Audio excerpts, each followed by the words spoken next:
ఇక మంత్రి సీతక్క మాట్లాడుతున్నారు. లైవ్ చూద్దాం. ఎంఆర్ఓలు ఎంపీడీఓ ఆఫీసులలో పెట్టుకోండి. అవి నిరంతర ప్రక్రియ. వాటి కోసం ఇంత దూరం రావాల్సిన అవసరం లేదు.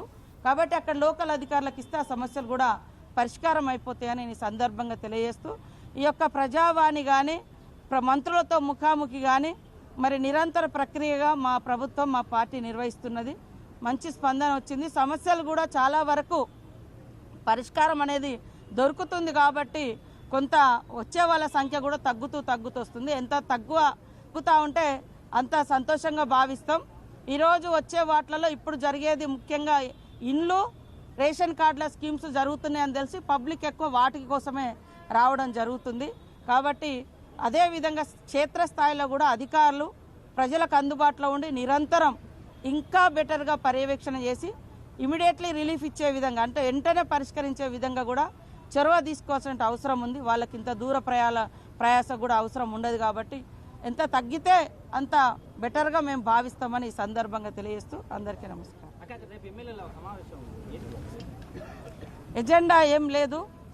లోకల్గా అంటే వాస్తవానికి మా ప్రతి అంటే 3 నెలలకు 6 నెలలకు పార్టీ మీటింగ్స్ పెట్టుకోవడం అనేది మీకు తెలుసు. మా ఏఐసిసి జనరల్ సెక్రటరీ గారు మరి దీపాదాస్ మున్షి గారి ఆధ్వర్యంలో కాంగ్రెస్ పార్టీ ఎమ్మెల్యేలు వారి పనితీరు గురించి కానీ ఇంకా ఏమన్నా మంచి చెడు లోపాలు ఉన్నా కూడా సరి చేసుకొని పబ్లిక్కు అందుబాటులో ఉండాలని, అదేవిధంగా పార్టీని కూడా స్ట్రెంథెన్ చేసుకోవాలి. కొత్తగా పిసిసి అధ్యక్షుడు మరి మహేష్ కుమార్ గౌడ్ గారు రావడం జరిగింది. వారి ఆధ్వర్యంలో పార్టీని క్షేత్రస్థాయిలో కమిటీలు కానీ బూత్ కమిటీలు కానీ గ్రామ కమిటీలు కానీ అవన్నీ కూడా వేసుకొని క్యాడర్కు ఒక బాధ్యత ఇవ్వడం, అదేవిధంగా రాబోయేటువంటి కాలంలో ఇప్పుడు ఒక 2-3 ఎమ్మెల్సీ ఎన్నికలు కూడా ఉన్నాయి. ఆదిలాబాద్ కానీ ఇటు వరంగల్ కానీ ఉన్నాయి. కాబట్టి ఆ ఎన్నికలను కూడా దృష్టిలో పెట్టుకొని ఇవన్నీ కూడా ఎమ్మెల్యేలకు దిశానిర్దేశం చేయడం జరుగుతుంది. పత్రాలకు సంబంధించి మీ పార్టీ ఎమ్మెల్సీ అంటే నిప్పు పెట్టిన పరిస్థితి కనపడుతుంది. చెత్తపుట్టలో జ్ఞానారెడ్డి సంబంధించిన ఇది సర్వే అని చెప్పేసి కూడా మాట్లాడుతున్నారు. నిజంగా ఎంత దుర్మార్గంగా మాట్లాడుతున్నారంటే ఇప్పటి వరకు దేశంలో బీసీ కులగణన 1931 తర్వాత పాపులర్ ఏది సోషియో ఎకనామిక్ సంబంధించి బ్రిటిష్ కాలంలోనే జరిగింది. ఆ తర్వాత అఫీషియల్గా అథెంటిక్గా ఉన్న కులగణన ఏదైనా జరిగిందంటే ఇప్పుడే జరిగింది. అది ఇల్లు పోయి సర్వే చేసిర్రు. మరి గవర్నమెంట్ అధికారులను పంపించి సర్వేలు చేయించడం తగ్గింది. గత బీఆర్ఎస్ చేసినటువంటి కుల సర్వే కుల సమగ్ర సర్వే వాళ్ళ కుటుంబం కోసం చేసిర్రు, మన కుటుంబాల అన్ని పేరు మీద. అంతిమంగా ఆ కుటుంబ సర్వేను ఎక్కడికి పంపిర్రు? లిమ్కా బుక్ అంట. లిమ్కా బుక్ కోసం దుబాయ్ నుంచి వచ్చిర్రు పాపం పేరు ఎక్కించుకోవడం అంటే సర్వేలో పాల్గొనడం కోసం, లేదా వేరే దేశాల నుంచి వచ్చిర్రు. ఆ సర్వేను ఆధారంగా తీసుకొని ఏదన్నా పథకం అమలు చేసిండ్రా? నేను అడుగుతున్నా ఇప్పుడు.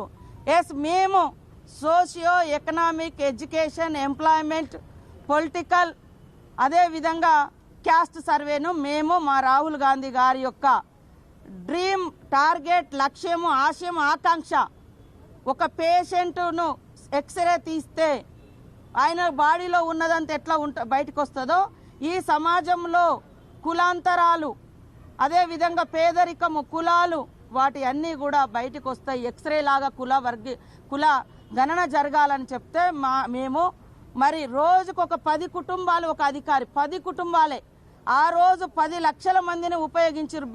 బీఆర్ఎస్ పార్టీ 10 లక్షల ఉద్యోగులు ఈ సర్వేలో పాల్గొన్నారా? ఈ రోజు మేము 1,00,000 మంది ఉద్యోగులైన వాడి గవర్నమెంట్ ఉద్యోగులను వాడి అథెంటిక్గా తెస్తే కావాలని బీసీలకు వచ్చే ఒక మంచి అవకాశాలను పక్కదోవ పట్టించి రేపు ఏ అవకాశాలు ఉండొద్దని చేసి కుట్ర చేసి ఇవాళ అందరూ అట్లా మాట్లాడుతున్నారు. కానీ తప్పు. అది ఒకవేళ ఎక్కడన్నా మిస్ అయితే కొంతమంది టీఆర్ఎస్ నాయకులు ఈ కుల బహిష్కరణ అంటే ఈ కులగణన బహిష్కరించాలన్నారు. ఎంత దరిద్రం అంటే ఇవాళ నువ్వు లిమ్కా బుక్ కోసమేమో కుల సమగ్ర సర్వే పేరు చెప్పి ఒక్క రోజులో దేశ విదేశాల నుంచి రప్పించి రికార్డు కోసం పంపించినావు. మేము ఇవాళ కుల సమగ్ర సర్వే చేసి ఏ కులం ఎంతో తేల్చి వాళ్లకు సంక్షేమ పథకాలు కానీ వాళ్ళకు రాజకీయ అవకాశాలు కానీ ఉపాధి అవకాశాలు కానీ మరి సామాజిక డెవలప్మెంట్ కానీ చేయాలని మేము ఒక లక్ష్యం పెట్టుకొని చూస్తే దీన్ని కంపేర్ చేసి మాట్లాడుతారు. వాళ్ళు ఇచ్చింది 51, మేము ఇచ్చింది 56%. మా సర్వేలో వచ్చింది 56%. ఎక్కడ తక్కువ వచ్చింది? ఇవాళ తక్కువ ఎక్కడ రాలే. వాళ్ళ సర్వేలో ఓసీలకు ఆనాడు 23% ఇచ్చారు. ఈ రోజు మా సర్వేలో 15% వచ్చింది. ఎక్కడ ఓసీలో పెంచినా, ఎక్కడ బీసీలో తగ్గించినాం. ఇక మా పార్టీ కాదా ఆయన డిసైడ్ చేసుకోవాలి. ఇప్పుడు నా బాధ, ఎందుకంటే నేను కూడా మల్లన్న కోసం చాలా కష్టపడ్డాం, పనిచేసినాం. పార్టీలో మాట్లాడాలనుకున్నప్పుడు పార్టీ లైన్లో ఉండాలి. లేదా మీకు డౌట్స్ ఉంటే ఇది ఎట్లా చేసినామని ఆయనను కూడా 2-3 మీటింగ్లో పిలిచినాం.